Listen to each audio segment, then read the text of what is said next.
দল ঘোষণা হয়ে গেছে, এবার পুরো দমে ভোটের মাঠে নামতে চায় নাহিদ সার্জিসদের দল জাতীয় নাগরিক পার্টি। জাতীয় নির্বাচনের জন্য ম্যাপও সাজিয়ে ফেলছে তারা।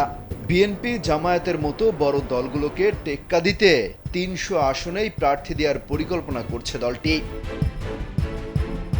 এর আগে তারা দ্রুত চূড়ান্ত করতে চায় দলের গঠনতন্ত্র।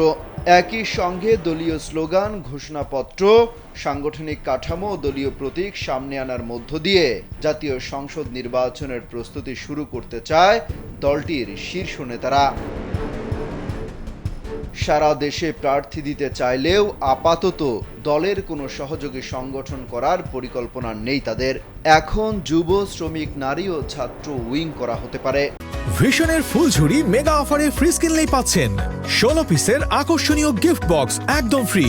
জাতীয় নাগরিক পার্টির সিনিয়র যুগ্ম আহ্বায়ক সামান্তা শারমিন গণমাধ্যমে বলেন, নতুন কিংবা পুরনো সব রাজনৈতিক দলের প্রত্যাশা থাকে জাতীয় নির্বাচনে সব আসনে প্রার্থী দেয়া।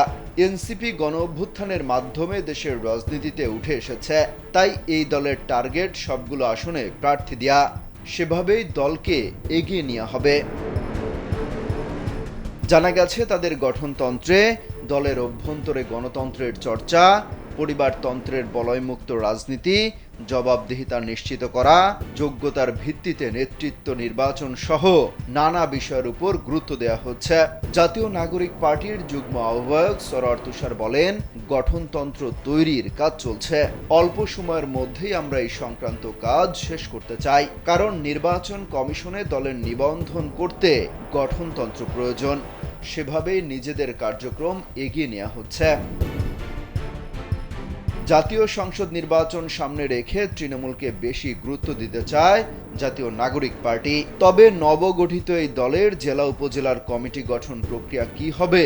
নতুন করে কমিটি গঠন করা হবে নাকি তৃণমূলে গঠিত জাতীয় নাগরিক কমিটির নাম পরিবর্তন করে জাতীয় নাগরিক পার্টি করা হবে, তা নিয়ে দলটির ভেতরে আলোচনা চলছে। এসব তথ্য তুলে ধরে একটি প্রতিবেদন প্রকাশ করেছে দৈনিক যুগান্তর। অমিত হাসান রবিন, কালবেলা। জাতীয় নাগরিক পার্টির ঘোষণা করেছি।